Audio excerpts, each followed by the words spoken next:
अस्सलाम वालेकुम। तो इस वीडियो से हम लोग अपने एरेज़ को आगे कंटिन्यू करेंगे। पिछली वीडियो के अंदर हम लोगों ने देखा था कि एरेज़ को हम किस तरह से इनपुट कर सकते हैं, किस तरह से प्रिंट करवा सकते हैं, किस तरह से उसकी वैल्यूज़ अपडेट कर सकते हैं, उसको इनिशियलाइज़ किस तरह करना होता है, डिक्लेयर किस तरह करना होता है, डिफ़ाइन किस तरह करना होता है। ठीक है, ये सारी चीज़ें हम देख चुके हैं। अब हम एरेज़ के मज़ीद प्रोग्राम लिखेंगे। मज़ीद प्रोग्राम लिखने से पहले आप लोग एक चीज़ ध्यान में रखिएगा कि हम लोग एरेज़ को प्रिंट करवाते थे, वो बहुत बड़ा मेथड हम लोग यूज़ किया करते थे। अब जो हम लोग मेथड यूज़ करेंगे वो शॉर्ट होगा और वो हम लूप के ज़रिए यूज़ किया करेंगे, और आप लोगों को वो चीज़ हमेशा ध्यान में रखनी है क्योंकि इसके आगे के जितने भी प्रोग्राम्स होंगे वो सब हम लूप से लिखेंगे। ठीक है, तो अब यहाँ से हम लोग लूप जो है इन्वॉल्व करें अपने एरेज़ के प्रोग्राम्स में। सबसे पहले मैं यहाँ पे एक लाइब्रेरी को इंक्लूड करूँगी। अभी के लिए आप लोग इस लाइब्रेरी को जो है इग्नोर करें। जब इसकी स्टेटमेंट हम लिखेंगे तब हम देखेंगे कि इस लाइब्रेरी का क्या काम है और इससे हम कौन सा फंक्शन यूज़ करें। ठीक है, यहाँ पे मैं 2 लाइब्रेरीज़ अभी के लिए फ़िलहाल इंक्लूड कर रही हूँ, हैश इंक्लूड सी टाइम, और दूसरी जो लाइब्रेरी है वो है CST, और यहाँ पे आ जाएगा CSTD लाइब्रेरी। ठीक है, इस तरह से हमने यहाँ पे 2 लाइब्रेरीज़ इंक्लूड किए। अब सबसे पहले हमने क्या किया है कि यहाँ पे हम लोग एक एरे बना लेंगे। ठीक है, और उस एरे की जो डाटा टाइप रखेंगे वो हम रखेंगे फ्लोट। तो हमने यहाँ पे फ्लोट लिख देना है। फ्लोट के बाद हम एरे का नाम रखेंगे जो कि हमारे पास होगा नम। ठीक है, उसके बाद हमने स्क्वायर ब्रैकेट लगाया। स्क्वायर ब्रैकेट के अंदर जो है हम अपना जो जिस तरह से एलिमेंट्स की वैल्यू जो है वो लिखा करते थे वही तरीका हमने यूज़ करना है, मगर सबसे पहले मैं ये साइज़ हटा रही हूँ और नया नाम रख रही हूँ यहाँ पे लिमिट। ठीक है, और इसका जो है 10 हमने रख दिया, इसकी वैल्यू लिमिट की वैल्यू है 10, और यहाँ पर मैंने स्क्वायर ब्रैकेट के अंदर LIM मतलब कि लिमिट या लिम कह दें, कुछ भी कह लें। ठीक है, उसके अंदर जो सिर्फ वैल्यू है 10 ही काउंट होगी वो। ठीक है, और यहाँ पे हमने इसकी वैल्यू क्या रख दी, 10 रख दी। अब मतलब कि ये एरे बना है और इसके अंदर नंबर ऑफ़ एलिमेंट्स 10 है। तो यहाँ पे मैं क्या करूँगी कि 10 जो है वो फ्लोट नंबर्स यहाँ पे इसको जो है पहले से इसके डिफ़ाइन कर दूँगी। ठीक है, तो हमने क्या करना है यहाँ पे सिंपल फ्लोट नंबर्स जो है यहाँ पे डिफ़ाइन कर दिया। तो ये हमने वैल्यूज़ लिख दी यहाँ पे। ठीक है, सारे फ्लोट नंबर्स की, और इसके बाद हमने क्या किया कि एक इंडेक्स, ठीक है, और इंडेक्स, और यहाँ पे इसके साथ हमने लिख दिया काउंट। इंडेक्स काउंट नाम का एक वेरिएबल बनाया है जिसकी डाटा टाइप रखी है इंटीजर। और इसके बाद जो हमने लाइब्रेरीज़ इंक्लूड किया उसका फंक्शन हम यहाँ पे लिख देंगे, मगर अभी इसके बाद जो लूप लिखेंगे उसमें हम इसका कोई यूज़ नहीं करेंगे। अभी के लिए हम सिर्फ फंक्शन लिख रहे हैं। ठीक है, और इसको समझ लेते हैं कि इसका क्या काम है। देखिए यहाँ पे जो sRandom फंक्शन है ना, ये आया है हमारे पास CSTD लाइब्रेरी से। ठीक है, और जो टाइम वाला फंक्शन है वो आया है हमारे पास C टाइम से। अगर हमें अपने देखिए हमारे कंप्यूटर में ना टाइम होता है। अब ये जो टाइम है इसके लिए ये एक फंक्शन होता है, और ये sRandom फंक्शन क्या करता है कि कोई भी रैंडम नंबर्स को जनरेट करवाएगा ये। ठीक है, sRandom फंक्शन रैंडम नंबर्स को जनरेट करवाता है, और अगर हम चाह रहे हैं कि वो जो रैंडम नंबर जनरेट हों वो यूनिक हो, तो उसके लिए हम उस ब्रैकेट के अंदर लिख देते हैं टाइम और उसके अंदर नल। मतलब ये होता है कि हमारे कंप्यूटर में जो भी टाइम होता है हर सेकंड पे एक यूनिक टाइम होता है। ठीक है, तो वो टाइम के हिसाब से वो जो रैंडम नंबर जनरेट करवाएगा। सही है, उस टाइम के हिसाब से जो हमारे कंप्यूटर में चल रहा है। तो सी टाइम हमें जो है लाइब्रेरी इंक्लूड करनी पड़ती है टाइम फंक्शन को यूज़ करने के लिए, और sRandom के लिए STD लाइब्रेरी जो है इंक्लूड करनी पड़ती है। इसका ये काम होता है। अब हम आगे देख लेते हैं। अभी के लिए हम ये यूज़ नहीं करेंगे, आगे दूसरे वाले लूप में यूज़ करेंगे, वहाँ पर हम देखेंगे मज़ीद इसको कि जो है हमें इसको किस तरह से यूज़। तो अब देखिए यहाँ पे मैं एक फॉर लूप लिख रही हूँ, मगर उससे पहले मैं आप लोगों को ये बता दूँ कि ये जो हमने रैंडम नंबर जनरेट किए हैं अभी इसका कोई भी काम नहीं होगा जब हम इसका यूज़ करेंगे। ठीक है, मतलब अभी हम इसका कोई यूज़ नहीं कर रहे, ये अभी हमने सिर्फ फंक्शन लिखा है, अभी इसका इस लूप में कोई काम नहीं होगा। ये लूप जो है ये क्या करेगा, सबसे पहले हमने इसकी जो है इंडेक्स काउंट हमने डिक्लेयर किया था सिंपल वेरिएबल, उसकी वैल्यू हमने रखी है 0। ठीक है, और हमने कहा है कि इंडेक्स काउंट कब तक हो, लिमिट तक हो। लिमिट की वैल्यू क्या है 10, मतलब लेस देन 10। ठीक है, और इस लूप के हर दफ़ा चलने पर इंडेक्स काउंट की वैल्यू 1 बढ़ा दो। ठीक है, प्लस प्लस कर दिया हमने। और फिर ये लूप काम क्या करे, हमने यहाँ पे लिखा है कि जो हमारा एरे है, ठीक है, नम, ठीक है, और उसका स्क्वायर ब्रैकेट लिखा है, और उसके अंदर हम लिख देंगे इंडेक्स काउंट। ठीक है, इंडेक्स हमें पता है क्या चीज़ होती है। इंडेक्स हमारे पास लोकेशन होती है, 0 लोकेशन, 1 लोकेशन। पहली लोकेशन को हम 0 इंडेक्स कहते हैं। ठीक है, इस तरह से करके ये इंडेक्स काउंट लिख दिया हमने। फिर हमने इक्वल्स टू आगे इंडेक्स काउंट, और हमने क्या किया है यहाँ पे +1, ठीक है, और यहाँ पे मल्टीप्लाई बाय 2 लिख देंगे। तो अब देखेंगे ये हमारे पास क्या कर रहा है, मल्टीप्लाई बाय 2। अब हम इसको समझ लेते हैं ये लूप यहाँ पे करेगा क्या। देखिए यहाँ पे हम लोगों ने एक फॉर लूप लगाया है। फॉर लूप में हमने इंडेक्स काउंट रखा है। इंडेक्स, ये वही इंडेक्स की बात हो रही है जो हमारी लोकेशन होती है। पहली लोकेशन को हम इंडेक्स 0 कहते हैं, दूसरी का इंडेक्स 1 होता है, तीसरी का 2 होता है, चौथे का 4 होता है, ठीक है, चौथे का 3 होता है। इस तरह से हमने सबसे पहले इंडेक्स काउंट की वैल्यू क्या रखी है, 0 रखी है। पहला इंडेक्स 0 है तो इंडेक्स काउंट हमारे पास पहला 0 है, ठीक है। उसके बाद हमने क्या कहा है, ये लूप कब तक चले, जब तक कि इंडेक्स काउंट छोटा रहे लिमिट से, ठीक है, 10 से छोटा रहे। मतलब कि एक दफ़ा लूप चलेगा 0 पर, फिर 1 2 3 4 5 6 7 8 9, ठीक है। ये हमारे पास तकरीबन 10 दफ़ा लूप चलेगा, ठीक है। तो ये 10 दफ़ा लूप चल गया हमारे पास। उसके बाद हर दफ़ा इंडेक्स की वैल्यू को हम बढ़ा देंगे। करेगा क्या, हम नम तो एक एरे है, ठीक है, ब्रैकेट के अंदर इंडेक्स काउंट, मतलब पहले जो है हमारे पास इंडेक्स काउंट की, जब पहली दफ़ा लूप चलेगा तो इंडेक्स काउंट की वैल्यू 0 है, तो नम की 0 पोजीशन पे क्या करो, 0 + 1, मतलब कि 1 मल्टीप्लाई बाय 2 कर दो। तो पहले क्या होगा, पहली लोकेशन पे ये क्या हो जाएगा, 2 हो जाएगा, पहली लोकेशन पे 2 आ जाएगा। उसके बाद एक वैल्यू बड़ी इंडेक्स की, इंडेक्स काउंट क्या हो गया, 1 हो गया। अब 1 हो गया तो नम ब्रैकेट के अंदर 1 हो जाएगा, स्क्वायर ब्रैकेट के अंदर 1 + 1 2 होता है, 2 मल्टीप्लाई बाय 2 होगा दूसरी दफ़ा में, तो ये हो जाएगा 4। तीसरी दफ़ा में इंडेक्स काउंट की वैल्यू क्या हो जाएगी हमारे पास, वो हो जाएगी 2, ठीक है, और 2 + 1 होगा, 2 + 1 3, 3 2 6। तो आप अगर गौर से देखें अगली दफ़ा में क्या होगा, ये 4 हो जाएगा, फिर 5 हो जाएगा, 6 हो जाएगा, इस तरह 10 तक चलेगा ये लूप, ठीक है। 10 हो जाएगा जब तक इंडेक्स काउंट जो है वो 9 होगा ना, 9 + 1 10 हो जाएगा। तो ये पूरा 2 का टेबल प्रिंट करेगा, सही है। ये चीज़ हमें जो है ये लूप एक काम कर रहा है, ये पता होना चाहिए, ठीक है। तो इस तरह से ये लूप काम करेगा। अब हम जो है आगे का प्रोग्राम लिख लेते हैं। ये हमने लिख लिया। आगे हम लोग क्या करेंगे कि यहाँ पे get ch लिख देंगे। गेट ch लिखने से पहले हम लोग यूज़र को बता देंगे कि भाई उसको नहीं पता चलेगा, कर्सर वहाँ पे जो है ब्लिंक करता रहेगा, तो हम उसको बता देंगे प्रेस एनी की टू कंटिन्यू, ठीक है, कोई भी की जो है प्रेस करो कंटिन्यू करने के लिए। उसके बाद गेट ch का फंक्शन यूज़ करेंगे ताकि यूज़र को पता हो, ठीक है। तो हमने ये प्रिंट करा दिया, प्रेस एनी की टू कंटिन्यू, ठीक है, और यहाँ पे इन्वर्टेड कॉमास क्लोज कर दिए, टर्मिनेटर लगाया और गेट ch का फंक्शन यूज़ कर लिया। अब ये प्रोग्राम इससे आगे जब भी बढ़ेगा जब यूज़र कोई की को प्रेस करेगा, ठीक है। अब देखिए ऊपर वाला जो फॉर लूप है ना, उसने 2 का टेबल तो स्टोर कर दिया एरे के अंदर, ठीक है। अब एरे में ना वो स्टोर किया अभी उसने प्रिंट नहीं किया, तो प्रिंट कराने के लिए हमें एक अलग से फॉर लूप लिखेंगे हम। अभी तक हम लोग प्रिंटिंग का कोई और तरीका देख रहे थे जो हमने पिछली वीडियो के अंदर देखा था, वो बड़ा सा तरीका था, ठीक है। मगर अभी हम फॉर लूप के ज़रिए देखेंगे कि हमें फॉर लूप या लूप से किस तरह प्रिंट करवाना होता है अपना एरे। और ये तरीका याद रख लें, जो भी अभी ये जो फॉर लूप है इसको अच्छी तरीके से समझ लें, ठीक है, क्योंकि इससे आगे हर प्रोग्राम में ये लूप यूज़ होने वाला है। और हमेशा एरे को देखें, हर प्रोग्राम में एरे को प्रिंट तो कराना ही होगा, ठीक है। तो ये लूप जो है ना, ये हमें लिखना लाजमी आना चाहिए, वरना एरे का टॉपिक नहीं समझ में आएगा, ठीक है। तो ये तरीका जहन में रखें। ये पूरा लूप लिखती हूँ, फिर मैं समझाती हूँ कि ये लूप किस तरह से लिखते हैं हम लोग, ठीक है। ये आप लोगों ने पक्का घोल के पी लेना है। इंडेक्स काउंट, उसके बाद वापस से इक्वल टू, और ये हम आगे अपनी जो स्टेटमेंट है ये कंप्लीट कर लेते हैं।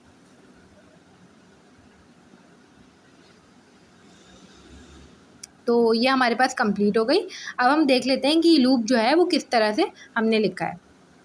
अब देखिए हमें ना एरे प्रिंट कराना होगा, तो एरे प्रिंट कराने के लिए आप खुद सोचें आपको क्या चाहिए। आपको सबसे पहले उस एरे को प्रिंट कराने के लिए उसकी 0 लोकेशन की वैल्यू चाहिए, 1 इंडेक्स की वैल्यू चाहिए, 2 की चाहिए, 3 की चाहिए, 4 की चाहिए। इस तरह वो एरे में जितने एलिमेंट्स हैं उसके आखिर तक वैल्यू चाहिए, है ना। तो आप सबसे पहले क्या करेंगे, num 0 की वैल्यू प्रिंट कराएंगे, फिर num 1 की, फिर num 2 की, num 3 की। अब क्योंकि यहाँ पे हमारे पास जो एलिमेंट्स हैं वो 10 है, तो इंडेक्स 9 तक है उसका, सही है ना। मतलब स्क्वायर ब्रैकेट के अंदर हम हमेशा क्या लिखते हैं, इंडेक्स लिखते हैं, ठीक है। तो इंडेक्स 9 तक है, तो वैल्यू कहाँ तक जाएगी, 0 से लेके 9 तक जाएगी। तो हमने क्या करना है, सिंपल हमने एक वेरिएबल डिक्लेयर किया जिसमें हमने 0 स्टोर करा दिया, ये इंडेक्स के लिए किया, ठीक है। और हमने क्या कहा कि जो हमारी लिमिट है 10 उससे लेस देन तक ये लूप चले, मतलब 9 तक चले। और यही हमने देखा है जितने एलिमेंट्स होते हैं उससे एक कम तक इंडेक्स होता है, ठीक है। तो हमने ये लूप 9 तक चलाया। हमने क्या कहा, हर दफ़ा इंडेक्स बढ़ जाए, हर दफ़ा पहली दफ़ा 1 इंडेक्स हो, दूसरी पहली दफ़ा 0 हो, फिर दूसरी दफ़ा 1 हो, फिर तीसरी दफ़ा 2 हो, चौथी दफ़ा 3 हो, ठीक है। हर दफ़ा हमें उस इंडेक्स को बढ़ाना है। अब हमने क्या करा, सी आउट, क्योंकि प्रिंट करवाना है, ठीक है, तो सी आउट तो लास्ट में यूज़ करना पड़ेगा। सी आउट और एलिमेंट नंबर, हमेशा एलिमेंट नंबर हमें प्रिंट करना है। अभी इस प्रोग्राम के लिए ज़रूरी नहीं है हम हर प्रोग्राम में एलिमेंट नंबर और इसी तरह से करके प्रिंट करें, ठीक है। एलिमेंट नंबर हमने इन्वर्टेड कॉमास के अंदर लिखा, उसके बाद इंडेक्स काउंट। अब देखिए इंडेक्स काउंट जो है ना, वो पहली दफ़ा में 0 होगा, तो पहली दफ़ा में एलिमेंट नंबर 0 प्रिंट होगा, दूसरी लाइन में एलिमेंट नंबर 1 प्रिंट होगा क्योंकि इंडेक्स काउंट 1 हो चुका होगा, तीसरी दफ़ा लूप चलने में इंडेक्स काउंट 2 हो चुका होगा, तो एलिमेंट नंबर 2 प्रिंट होगा तीसरी लाइन में, ठीक है। उसके बाद क्या हुआ कि हमारे पास index count element number 0 equals to और आगे नम तो देखो एरे है, एरे एक ही एरे प्रिंट होगा ना, तो हमेशा नम ही रखेंगे। और ब्रैकेट में इंडेक्स काउंट हर दफ़ा लूप चलने पर ये इंडेक्स काउंट बढ़ेगा, ठीक है। पहली दफ़ा में नम 0, दूसरी दफ़ा में नम 1 प्रिंट होगा, तीसरी दफ़ा में नम 2 प्रिंट होगा। इस तरह से करके हमने पूरा लूप चलाया है।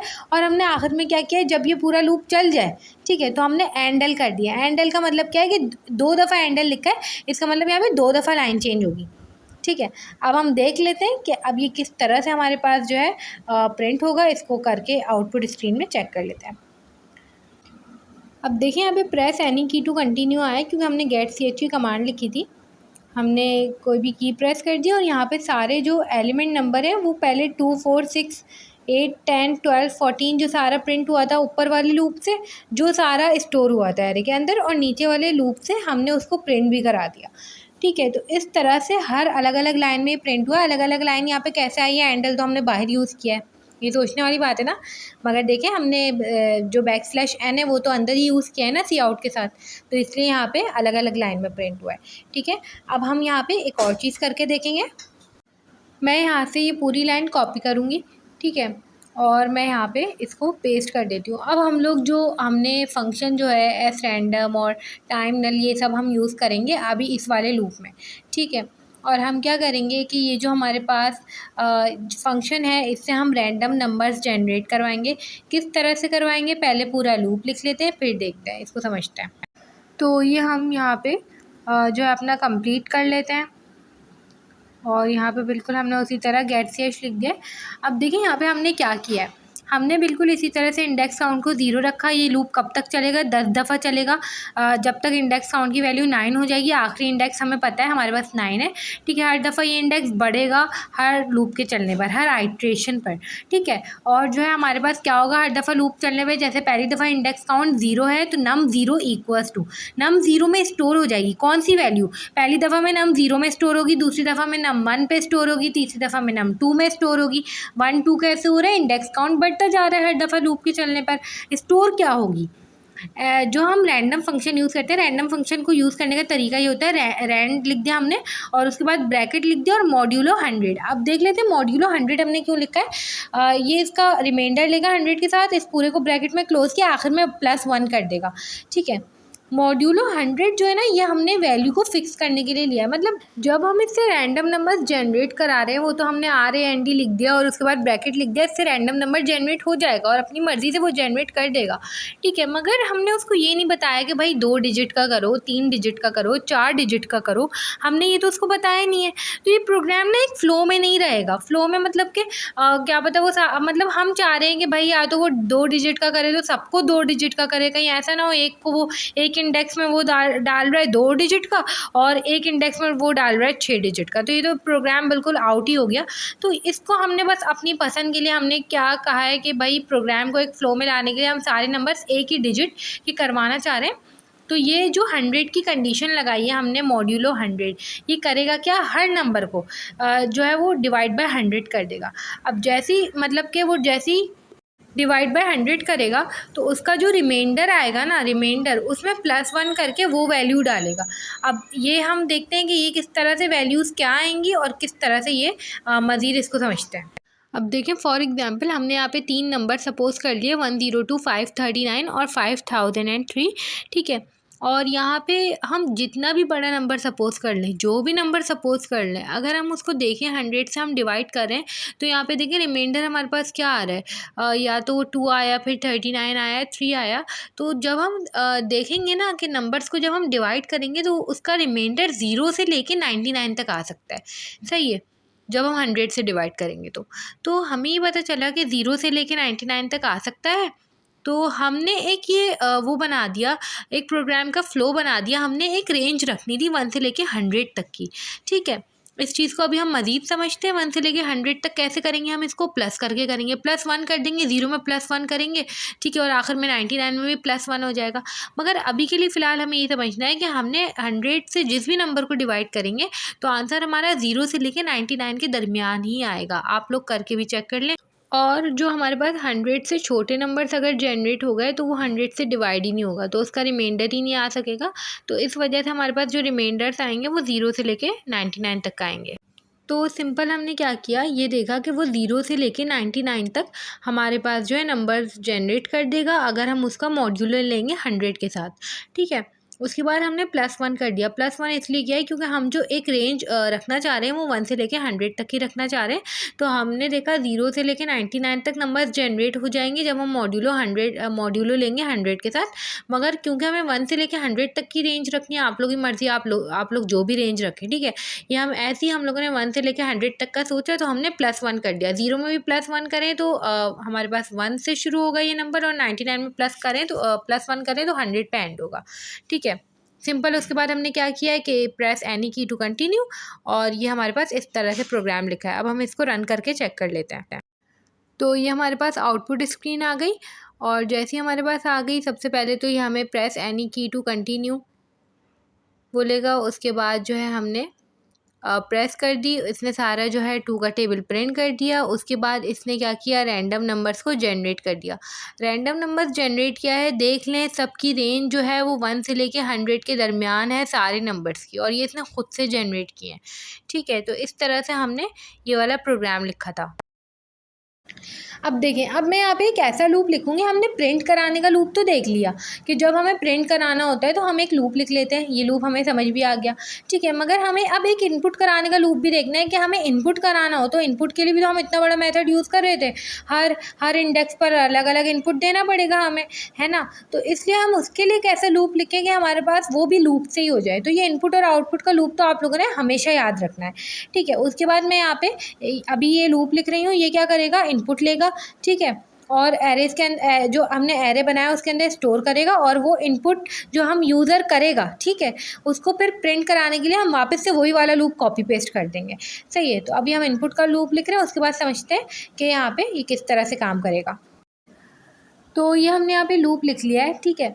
और यहाँ पे हमने सबसे पहले क्या किया है, फॉर, ठीक है, इंडेक्स काउंट को 0 रखा है, इंडेक्स तो वही रहेगा 0, और इंडेक्स कितने होंगे, टोटल 9 होंगे, 9 तक होगा क्योंकि टोटल जो एलिमेंट्स हैं वो 10 हैं, ठीक है। हर दफ़ा इंडेक्स बढ़ा दो, हमने हर दफ़ा प्रिंट कराना है एंटर एलिमेंट नंबर, ठीक है। हमने एक लाइन छोड़वाई है \m से। उसके बाद इंडेक्स काउंट, पहली दफ़ा में इंडेक्स काउंट कितना है, 0 है, पहली दफ़ा में एंटर एलिमेंट नंबर 0, दूसरी दफ़ा में एंटर एलिमेंट नंबर 1, तीसरी दफ़ा लूप चलने में एंटर एलिमेंट नंबर 2, ठीक है। उसके बाद ये कॉलन हमेशा प्रिंट होगा। उसके बाद CN, ठीक है, और नम इंडेक्स काउंट, पहले में नम 0 होगा, फिर दूसरी दफ़ा लूप चलने में नम 1 में वैल्यू जाएगी, फिर तीसरी दफ़ा लूप चलने में नम 2 पे वैल्यू जाएगी, चौथी दफ़ा में नम 3 में वैल्यू जाएगी। इस तरह से करके ये हमारे पास इनपुट लेने का लूप होगा, ठीक है।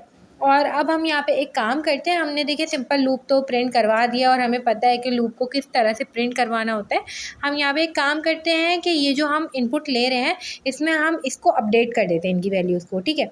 और जो अपडेशन करेंगे वो भी हम एक लूप के ज़रिए ही करेंगे। पहले हमने अपडेट करके चेक किया तो उसके लिए भी हमें 5 दफ़ा कंट्रोल डी करना पड़ रहा था, ठीक है। तो हम क्या करेंगे कि अभी जो है उसको लूप के ज़रिए ही अपडेट करेंगे और फिर प्रिंट करवाएंगे उसी लूप से जो हमने ऊपर देखा था, ठीक है। तो हम लिख लेते हैं। तो ये हमने बिल्कुल उसी तरह से जो हमारे लूप की कंडीशन वगैरह है सारी वही है, इंडेक्स हमेशा जो है 0 से ही शुरू होगा, 9 तक जाएगा, ठीक है, वही सारी चीज़ें लिखी हैं। और ब्रैकेट के अंदर हम जो है उसकी वैल्यू जो हर एलिमेंट है उसकी वैल्यू को 2 बढ़ा देंगे। तो हम क्या करेंगे यहाँ पे कि नम और उसके अंदर हमने इंडेक्स काउंट लिख देना है, क्योंकि पहली दफ़ा में इंडेक्स काउंट 0 होगा तो नम 0 पे होगा, दूसरी दफ़ा में नम 1 पर होगी ये चेंज, तीसरी दफ़ा में नम 2 पर होगी। ठीक है, equals to num index count, ठीक है, प्लस का 2। और ये प्रोग्राम हमने पिछली ही वीडियो में लिखा है, बस हमने वहाँ पे क्या किया था, हमने वहाँ पे जो है कंट्रोल डी करके 5 दफ़ा लिखा था। सब्जेक्ट स्कोर में हम कर रहे थे ये चेंजिंग। ठीक है, अब हम लूप चला रहे हैं सिंपल। उसके बाद सिंपल हमने क्या किया, यहाँ पे सी आउट और यहाँ पे प्रिंट करवा देंगे कि जो अब जो है 2 नंबर जो है वो हर लोकेशन पे ऐड होगा। ठीक है, क्योंकि इसके बाद जो लूप है हम यूज़ करेंगे वो प्रिंटिंग वाला होगा, तो हम पहले ही उसको शो कर देंगे कि अब जो है जो लूप प्रिंट होने, जो एरे हमारे पास प्रिंट होने वाला है उसमें हर लोकेशन पे 2 ऐड हो चुका है। ठीक है, तो ये हम एक इंडिकेशन दे रहे हैं सी आउट से। हमने लिख दिया ये, और जो है इसको जो है प्रिंट करा देंगे। उसके बाद अपना टर्मिनेटर लगाएंगे और यहाँ पे वापस से हमने सी आउट लिख देना है और प्रेस एनी की टू कंटिन्यू और गेट सी एच। ठीक है, ताकि हम लोगों को पता चलता जाए कि इसके बाद क्या होने वाला है। प्रेस एनी की टू कंटिन्यू और गेट सी एच। यहाँ पे हम गेट सी एच लिख देंगे और उसके बाद वापस से वही जो प्रिंट वाला लूप हम यूज़ करते हैं, ठीक है, आउटपुट कराने वाला, वही वहीं से कॉपी पेस्ट कर देंगे। ठीक है, सिंपल ऊपर से ही कॉपी करेंगे, यहीं पे आके पेस्ट कर देंगे, वापस से उसको नहीं लिखेंगे। ठीक है, तो यहाँ से ये हम लोगों ने कॉपी कर लिया। हम यहाँ पर नीचे आए और ये हमने यहाँ पे पेस्ट कर देना है।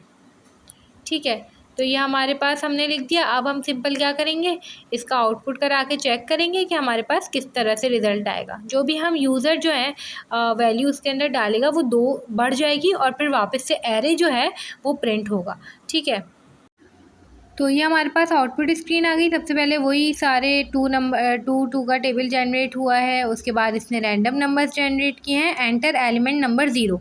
ठीक है, जो ये हमने यूज़र से इनपुट कराना था, ये हमने इनपुट किया 45, फिर इसने नंबर 1 मांगा हमसे 67। इस तरह से करके हम इसको 10 वैल्यूज़ देंगे और ये क्या करेगा, फिर उसको 2 वैल्यूज़ बढ़ा के प्रिंट करेगा। ठीक है, तो ये हमने सिंपल क्या किया, इसके वैल्यूज़ देते गए। अब इसने कहा 2 shall be added to each location, और उसके बाद इसने सारे नंबर्स को देख लें 2 बढ़ा के ही प्रिंट किए। ठीक है, तो इस तरह से करके ये हमारे पास प्रोग्राम था। अब हम नेक्स्ट वीडियो के अंदर मज़ीद एरे के प्रोग्राम्स को देखेंगे।